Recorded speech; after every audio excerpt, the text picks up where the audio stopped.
Hey guys, what's up? Welcome to the Hold My Ball podcast. I got a new sign today and it's fitting. It's the eye wash station sign. That's pretty much everything I do. I feel like it's all just eye wash. You know what I'm saying? You ever get imposter syndrome? I have imposter syndrome as we speak.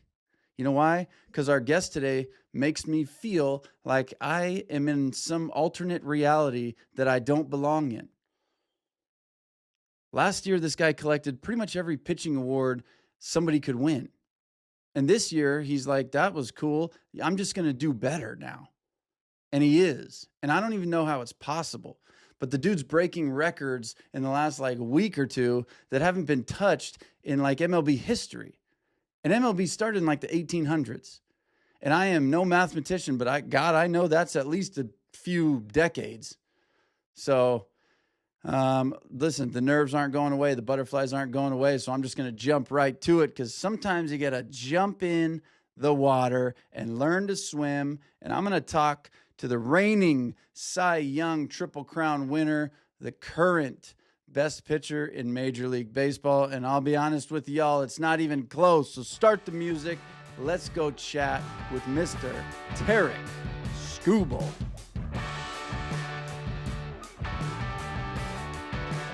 All right, man, I got to start with this. You've been throwing the ball obviously very well, but can we just talk real quick because this fired me up. Can we talk about Dingler Hosen Shaw the other day? Yeah, that was incredible. First off, the throw was great. The moment that it happened in was a bigger moment. This is the eighth inning of a ball game, and I think it's 2-1. I think this is the score at the time. So, big moment, big time throw, and then Glaber, great tag. So, all around a good play. Yes, it was. That kind of stuff fires me up, dude. And I think you guys are just fun, dude. You're fun. Yeah, no, I think our brand of baseball is fun to watch. If you're a fan, we play the game the right way. You can kind of see the effort that each guy gives. I think that we care a lot and we care about each game, even no matter what the score is, we care about just all the little things. So if you're a true baseball fan, I think you like the way we play. Yeah. Let me ask you this real quick. Do you think this season right now is going the way it's going if you guys don't do what you did at the end of last year? Because you guys were obviously we're not in a good spot. You put an incredible run together. If you just kind of finish in the same fashion you started that season, do you think you guys are where you're at right now? I don't think so. I think a lot of the momentum that we built and proved to ourselves that we're a really good baseball team carried into this year. We built a lot of stuff, even through the failure in the postseason, right? I mean, we had a lot of success down the stretch, but, we don't win the World Series. So there is some failure that's going to happen towards the end of the year. And I think all that failure probably brought us all closer together. And I know it motivated me to try and get a little bit better, in the off season and continue to, move the needle and then get my body back underneath me. So that way, we can get back there again. So, no, I don't think so. I don't think if we make that run that we're in the same position now. We might not, our off season from a front office standpoint might be a little bit different too, just with additions and subtractions, just based on how good we were and understanding what we need to get a little bit better. So I would say no. I think last year's kind of run that we went on was pretty important for the start we've gotten off to this year. And it creates like an electric atmosphere with the fans too. Like they're excited for you to come back. And I think just overall, so it's like, we talked about this. We talked once on a podcast, and I just watched it back the other day. And we talked about what steroids did for baseball back in the early 2000s. And I couldn't help but think like watching McGuire. That's when I grew up, dude. I was like, couldn't wait to go see those guys. And I look now, and it's like baseball's in a good spot, but you like personally and the Detroit Tigers, but like you are similar to me where it was like I would tune in whenever McGuire's a hit and whenever Sosa's coming up, and it's like I feel like so many people are like Skubal's fucking pitching today, baby. Like we gotta see it, and I think it really is a very similar feel to. And I love that it's pitching instead of hitting. Everyone can tune in and see Aaron Judge and see you guys do what you do, but having a pitcher captivate Detroit fans and all other 29 teams, whether they want to admit it or not, It's pretty freaking cool. Yeah, no, it's in my position, it's really special. I think that, even in, yesterday's start, we were playing Friday night baseball, 7:10 game, prime time. 41,000 people are there, and they're there early. It wasn't like that when I was coming, my first couple years in the big leagues. It felt like 35,000 were there before I even was outside. So we're talking at 6:30, there 35,000 people are kind of in their seats. So it's really special, and you feel it. I feel it. When I go on the road, I remember in Milwaukee there was a ton of Tigers fans right behind our dugout, and watching me warm up, and then I get to the dugout, and you kind of have a standing ovation walking in from third base, into the dugout, and it's unique, and I don't take it for granted. That's for damn sure. I think that I feed off of it. I love when the fans are out there. I love the interaction. Um, I love the support, and it's been special this season for sure. Every time I come off the mound.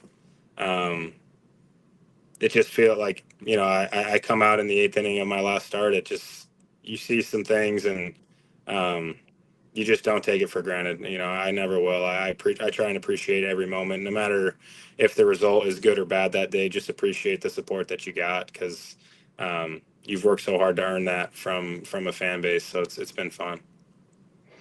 That is awesome. I talked to we had Logan O'Hoppy on yesterday, and I was talking to him about being on the possible all-star start for him and getting there. I said, who's one guy you'd want to catch? And you were the first guy out of his mouth. He said, I'd love to catch an inning of Skubal. And he's just real similar with you. It's like everything he talks about is being in the moment, and like great. You've earned it. You guys have earned it. You're not lucky.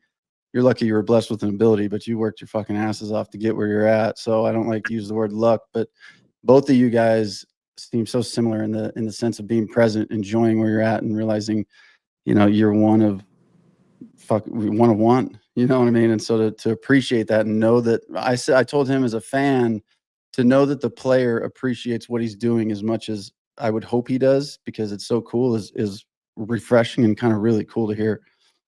Yeah, no, I think that's so important, and unfortunately, injuries have kind of taught me that part about the game. I had Tommy John in college, and then flexor injury once I got to the big leagues. And when the game gets taken away from you, you can't play it because you're hurt and you're on the sideline. It just kind of reinforces the fact that you need to enjoy every moment you got, because you never know when the last one will happen. And you work so hard to just, when the game's done, when your career's over, at least I can say I gave it everything I had, and I can sleep with that at the end of the day. And I'm going to enjoy. I don't want to look back at my career and be like, dang, I wish I would have stuck my head up and really took in and soaked in some moments. It's like, no, I'm going to soak in as many moments as I can, because um, your career is so short when you look at your life, right? Like how long you want to live your big league career. I mean, not very many guys get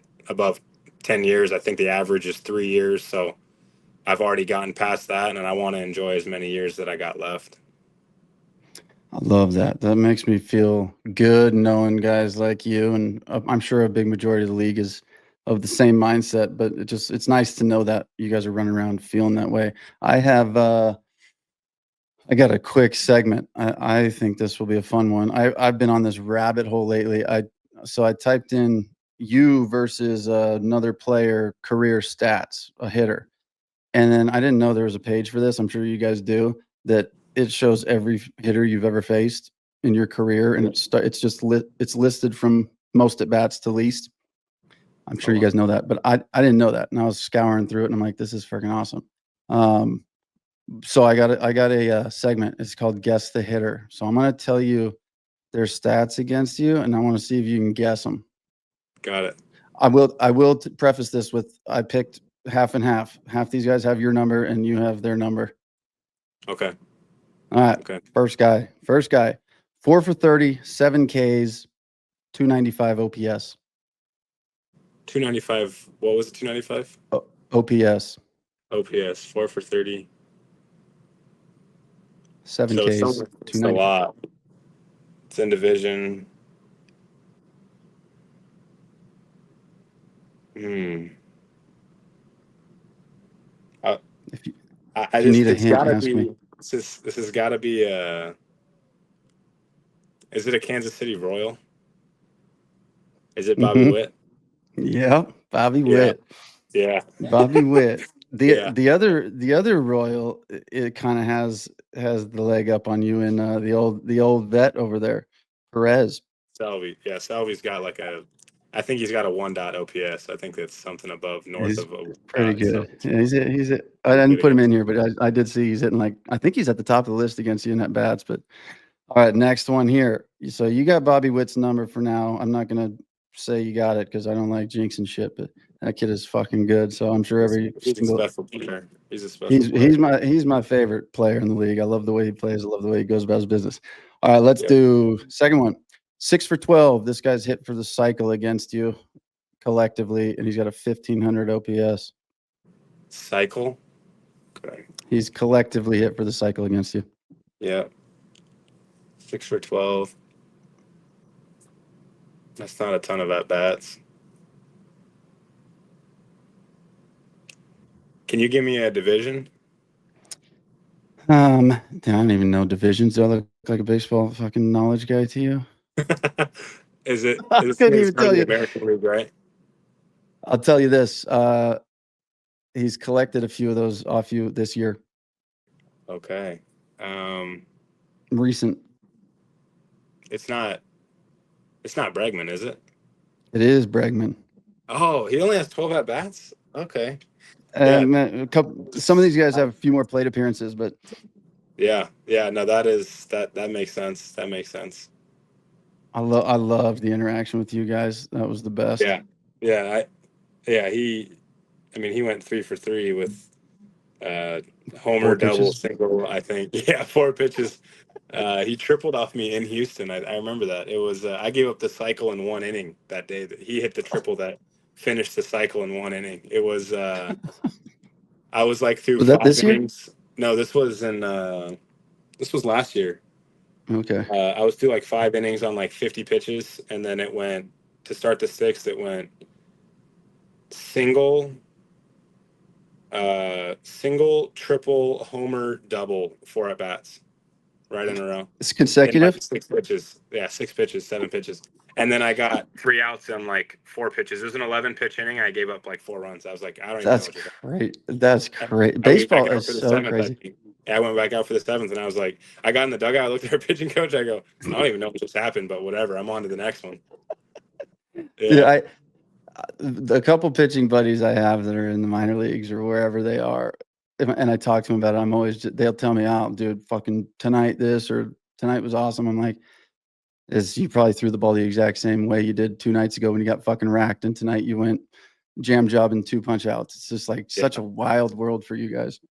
Yeah. It's, there's a lot of stuff that's out of your control. Like you try and execute pitches to the best of your ability, and you could throw one pitch in the same exact spot that you just threw the last pitch in, and two completely different results happen. And it's like, whatever.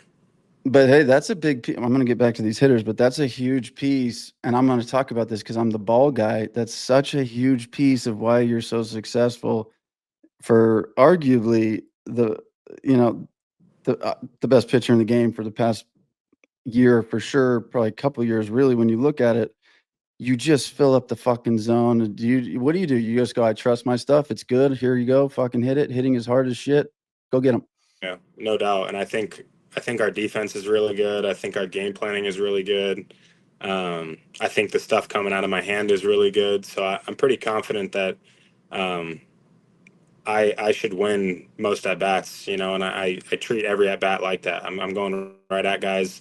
I don't want to give up free passes. I think that it kind of bails teams out a little bit, when you make them not earn every 90 feet. And that's something that I just really believe in. I firmly believe in it. And, my eyes don't really leave the strike zone a ton. I can get miss in the zone. I don't always have to expand to get miss. And, that's something that I've just bought into, and it works for me. So I consistently, as technology and analytics and all this stuff comes into play. I mean, I'm old school in the sense that first pitch strikes matter, the chase to two strikes matter, and like just getting in leverage matters, and I think teams don't like hitting in leverage. So, when I'm in leverage, when I'm in 0-1, 0-2 counts, guys don't like to hit. And if you're in those counts, they're not getting their A swing off a ton, so then the damage kind of gets suppressed too. So it's kind of a mesh of all those things. And then, I like I said, I'm confident in my stuff, and the strike zone is big enough to where I can kind of move the ball around and do what I need to do to get what I want. It helps when guys probably don't really like to hit from the second they step in the box, regardless of the count against you. I'm sure that helps. Yeah, I mean, they're trying to swing from pitch one, which is awesome for me too. Mm-hmm. I'm like, if you want to put the ball in play, and it's going to take a lot of stuff strung together if you're going to swing from the first pitch.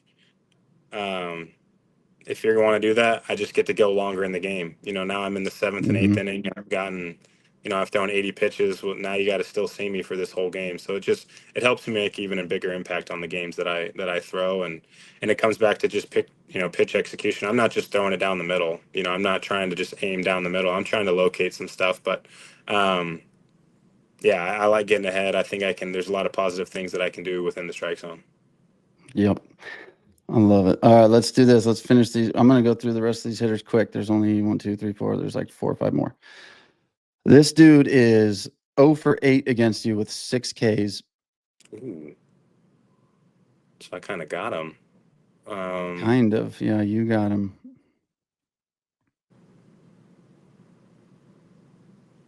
Yeah, I don't know who this 0 for 8 with 6 Ks. It's got to be. That can't be in division. It's got to be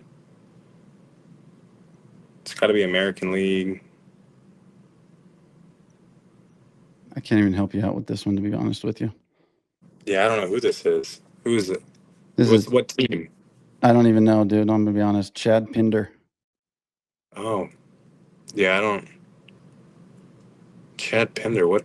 I don't even remember the team. That's probably not good. That's probably not good for me. All right, next guy. 6 for 9, 0 strikeouts, 1444 OPS. 6 for 9. That's a good average. So I've probably faced him 3 times. No bombs. I don't know actually if he has any bombs. I don't think so. Maybe. Okay. He's a lefty. Who's lefty? 6 for 9. Lefty. That has a lot of hits. I can't get him out. Oh, is this Corey Seager? Yeah, Corey Seager. I can't get Corey Seager out, dude. He's a good player. I even talked to him about that at the All-Star game last year. I'm like, dude, can you just get out? And he's like, I don't like hitting off you. I go, the numbers say different. I think that you're at the time. I don't think I had gotten him out. It's a lot of it's like beat the shift the other way, and we're so shifted. And when he hits a single, I'm like, I think I won. When I keep him hard, I'm like, you know what, that's a win for me. Yep, there's certain guys, and I think he's one of them. I love that guy. He's great. He is, dude. He is. I mean, I don't know him, but just as a fan, huge fan of that guy. He's one of the best hitters in the big leagues when he's healthy and he's on. All right, this dude is 0 for 10 with 6 Ks. 0 for 10. Okay. 0 for 10. Right-handed, left-handed? He is, I think he's right-handed. Right-handed. The more baseball questions you ask me, the more you're going to realize I don't actually know what the hell I'm talking about.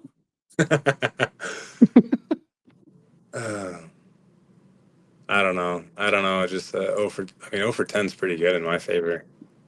Yeah, 6 Ks. He wears pinstripes. Yankee, yeah. 0 for 10. I mean, is it Volpe? Okay, it is Volpe. Yeah. That's young stud. Yeah, I didn't know that. Yeah, and I mean, I'm assuming this website's accurate. I might be just throwing bogus numbers out here. Yeah, no, I know I remember I pitched against him this year. Yeah, that probably adds up. My favor. That's in my favor. I like that. This dude right here, this guy, 12 for 24 with a 1395 OPS. 12 for 24. Is it Jose Ramirez? It's got to be someone in division. No, but that is a he Sounds was okay. 12 for this one 24.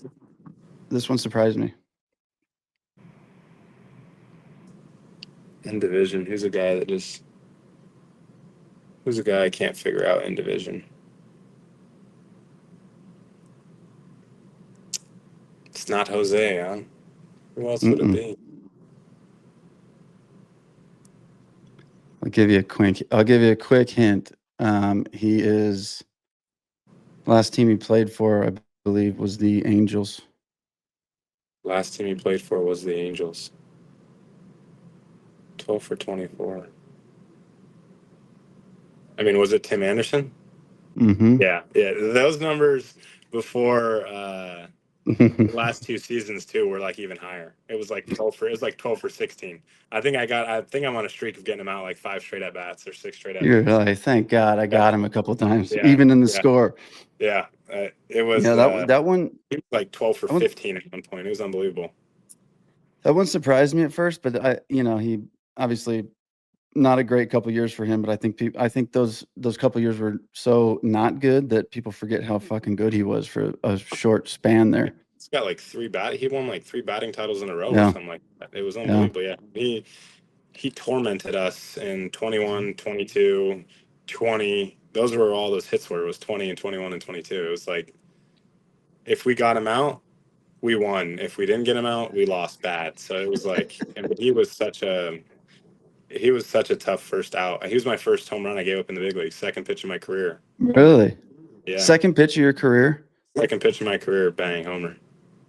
I love that for you. I love that you're as successful as you are and you're doing what you're doing right now. And the second pitch, welcome to the fucking bigs moment. I love that. Homer, bang. I'm like, all right, well, can't get much worse. And it did. Yeah. It did. That game or just in general for a little while? That game was like barrel show. It was like barrel, barrel, barrel, barrel. I came out after 2 innings and I was like, what even just happened? I'm like, I don't even know how to wrap my head around it. But yeah, I mean, it was a good, welcome to the big leagues thing. Hey, I've had a couple buddies that debut, and I will tell you, I don't even.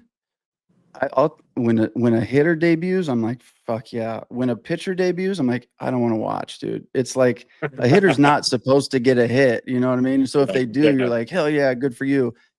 Like it's a nightmare to think about. Oh, my buddy's about to go make his debut. What if he doesn't get out of the inning? Like, what if it goes as bad as possible? And it's like, you guys are stressful to watch for. I can only imagine parents. I can only imagine your parents, your mom, dad, put the time in, watch it. Just crazy. I don't know how people watch because I didn't even like watching my brothers play. Just like high school basketball, I get like stressed out watching. So, when you're not in control, it's tough. You go out there and pitch in front of 50K in a big game, no problem. But you got to watch somebody play a high school game. You're like, oh, yeah, no doubt. Someone you care about. No doubt. Last hitter, 1 for 9, 1 strikeout, 222 OPS. 1 for 9, a single.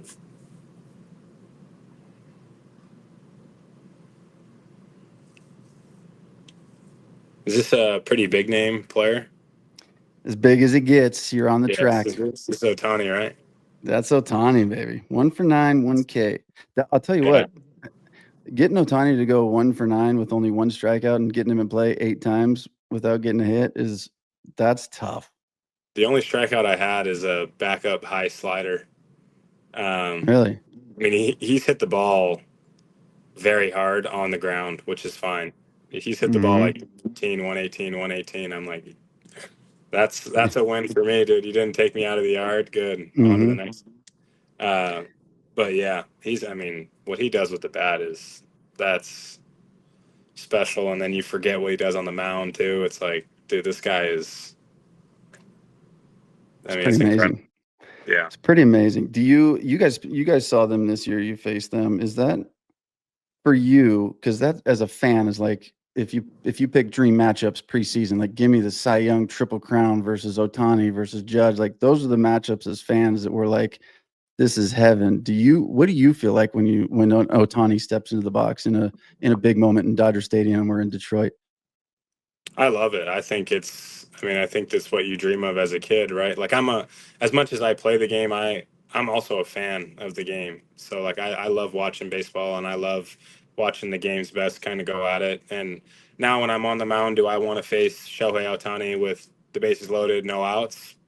I'd probably rather face someone else to try and get something else, something positive. But um, yeah, I mean it's always a ton of fun to compete against the game's best, and I think it brings the best out of everybody. Myself included, the guy in the box included, the guy standing behind me. Um, I think that's what's so beautiful about baseball, and then or just sports, and then you get into the playoffs, and then these moments start happening a lot because it's the game's best going Mhm. at it. So that's what makes playoffs even better. Is it's every game is it's the game's best going at it, and that's always fun. That's why I think it's such a big deal for you guys to have the fans and the feel that you have right now because it changes always in the postseason. But if it can change not that much, huge advantage when you guys are playing in front of sellout crowds against the Cubs in the middle of June. Like that's a huge deal. It goes a long ways. For sure. All right, I got one quick. I got a fan. I got a fan question, and then I got a question from Logan O'Hoppy. A little segment right at the end. We get a question from each guest as they leave, and we ask them to ask a question for the next guest. So I'm gonna ask you those at the very end, but real quick. This I got my own personal question. I thought about this today. Game 7, World Series. You're starting. Who is a dream, past, present, or future? I guess not future. Who's a past or present you're going against on the mound, Game 7? The other pitcher. Other pitcher? Yeah. Okay. Um,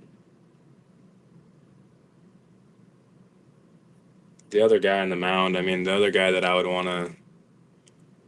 Oof, that's a tough question. It would be, I mean, I'm sure you got several. Who would be the yeah, first guy that I pops into know. your mind? The first guy was like, the first guy was Randy Johnson, I think, left-handed, kind Mm. of one of the best ever. But then, like, the second guy that keeps coming by is Roger Clemens. I think Mm. that like Rocket in those games, the way he competed, that would be so much fun. Or like a Scherzer or a Verlander, like those kind of modern guys that You I. just want you want the other version of you, somebody that's just gonna go out there and just be a fucking animal for 9 innings. And then I almost went Bumgarner because he's like one of the best pitchers ever in the postseason. I'm like, Mhm. yeah, I want to go against. I want that matchup to be. I want the game to be the game's best against the game's best, and I think that that's. I mean, those guys are the game's best for sure. I gotta say, they are, and we interviewed Clemens once. I read off his intro and read straight off of Wikipedia and was like, "What the fuck does this list of accomplishments ever end?" But I tell you what, seeing you against a World Series Baumgartner would be nasty. That'd be fun. Yeah, All right, I the got World this. Series. I got it'd be electric. Yeah, All right, I got a fan question here. Sensi Bob wants to know if you prefer a nice coach or a mean coach. like hot-headed interactions. Like intensity stuff. I don't mind any of those interactions. I actually like them Mm-hmm. because that means that my manager or my coach is in. He wants me to perform the best, just like I want myself to perform the best. So I actually like those. You get into it a little bit with managers sometimes, and um, I think it's all positive. Even if the conversation was very negative, I'm like, fuck it. I don't care. Mm-hmm. Like, I'm in the moment, you're in the moment. I'm a competitor, you're a competitor. Let's have at it, which is fine. Um, but yeah, I don't think that second scenario would really ever happen, to be honest. The first scenario I could see happening, but when things aren't going well, it's like I'll go to the coach and be like, hey, like what's going on? What do you see? Is it pitch execution? Am I tipping? Am I being predictable? Like what's going on? And then we'll kind of decipher that, and then we'll go over video right then and be like, hey, we need to, you're not executing anything to your glove side, or everything spin and off speed are all elevated, and that's why. And then it's just like, oh, okay, that's the adjustment. I need to get to my glove side a little bit better, and then I need to finish spin and finish off speed, below the zone a little bit better. So, um, that's kind of how all my interactions have ever gone. I've never really seen. I don't think unless you like are. I mean, unless I have a bad attitude out there, and like you can see, I'm kind of pouting and throwing my hands and shit, which I think I never want to do when I'm on the mound. And I hope if I ever do that, someone says something right to me direct, because like you need to kind of fix where you're at mentally. But um, that's the only time when I think that anyone ever, kind of gets into somebody else, is when it's just a lack of effort, or your attitude is shit. I think that's the only time that I think it's warranted. If you're out there competing and busting your balls, like, as a teammate, that's all I can ask for, is for, the other 25 guys on the roster to bust your balls. Mm-hmm. So that's it. Yeah. I like that. All right, last question. Oh, Hoppy left this for. He didn't know it was you coming on. He asked this question, and this is Ohapi, man. He's a deep thinker. He said, "What has been your biggest realization of the real world growing up?" Yeah, that's a tough. I mean, that's a big question. Um, like, is the biggest realization. I think for me, once I became a dad and my son, I think it's changed a ton of perspective for me of like what really matters in this world, what really matters to me. And that's my family. So, and doing what I can to support my family, to make sure that my son can do whatever he wants and achieve whatever dream that he wants to achieve. I think that's shifted a ton of focus for me, and I think it puts a lot of things in perspective. Um, just with the stresses of life and stuff like that, and you start to figure out a lot of things don't really matter. Like, it's like, Mm-hmm. don't let little things eat at you. Don't let things that this person said, or how this person thinks of you, or this interact, like, don't let any of that. That doesn't matter. What matters is like your family, and then you providing for your son to be able to do what he wants. um so that's kind of probably when I was like, okay, this life is different. They say life changes when you have kids, but your outlook on things changes a lot when you have kids. I love this. I took this whole idea from a different podcast. I watched them do it, and I just said I give them credit every time. I love the idea and the way it lines up. I believe in the universe and just doing what it's supposed to do. His question was, you have a week to vacation, or it was go anywhere with anybody, past, present, future, but it can't be spiritual, like it can't be Jesus. And his answer, this is so crazy that you answered this, because his answer was, I would spend the week with my future child in New York, where I grew up, and in LA, where I became the man I am professional right now. And I'm like, that's so crazy that was his answer. And your answer is the advice of, when you have a family, this is how it's going to be. So very cool. Yeah. I know this is always on the spot a little bit, but a question, would you have one in mind to leave for the next guest? Yeah, I would probably say, like, I need to figure out how to form it to ask it, is like, what's one piece of advice that you yourself right now would give, 12 or 13-year-old you? Mm-hmm. Like, what's that big piece of advice? If you could give them one thing, like, what would that be? Because um, I think you can start to understand things a little bit too when you're, that age a little bit. And what's one piece of advice, that, like, mantra or something to live by, live your day to day by, which um, I think that'd be pretty cool if you could do that. Yeah. That's a great question. Somebody's going to give that a good answer. I appreciate you so much, dude. Continued success. Keep doing what you're doing, man. I say we, as in me, and I know the rest of the country, whether they're Tiger fans or not, whether they'll admit it or not, we're all just rooting for watching you continue to do fucking setting historical records every time you touch the mound. It's pretty wild, dude. I appreciate it. Yeah, thanks for having me. This was fun. I appreciate All it. right, man. Yes, sir. Enjoy the night. Woo wee. Look at us, huh? Who would have thought? Not me. What a good dude, man. So down to earth. Tarik Skubal. It's not often I get to talk to people like that. And in the past week, since I've started this podcast, to me, they all feel like that. They're all at the top of the mountain when it comes to baseball. So getting to talk to any of these guys for me is just such a cool experience. And obviously, when you get to talk to somebody who's doing what he's doing right now. Just pretty incredible. It's a piece of his life that he's just meant to be. He's this guy. This is his calling. He was always going to be doing what he's doing right now. And I wish Tarik Skubal all the continued success in the world. I would love to see him go down in history as one of the greatest pitchers to ever touch a mound in Major League Baseball. And he's obviously well on his way. And what he's doing right now is pretty incredible. And I think we're all just lucky to be spectators, be in the same timeline as this man. So let's enjoy it. Let's enjoy Tarik Skubal while Tarik Skubal's doing what Tarik Skubal does. That's the show today, ladies and gentlemen. I got nothing to add on top of that. I will check in with you guys in the next one. As always, appreciate you listening, following, subscribing, liking, commenting. I don't even care if it's good or bad. Just comment, double tap, swipe right or left, wherever you find us. Whatever that app requires, just do it. See us out with some tunes, would you?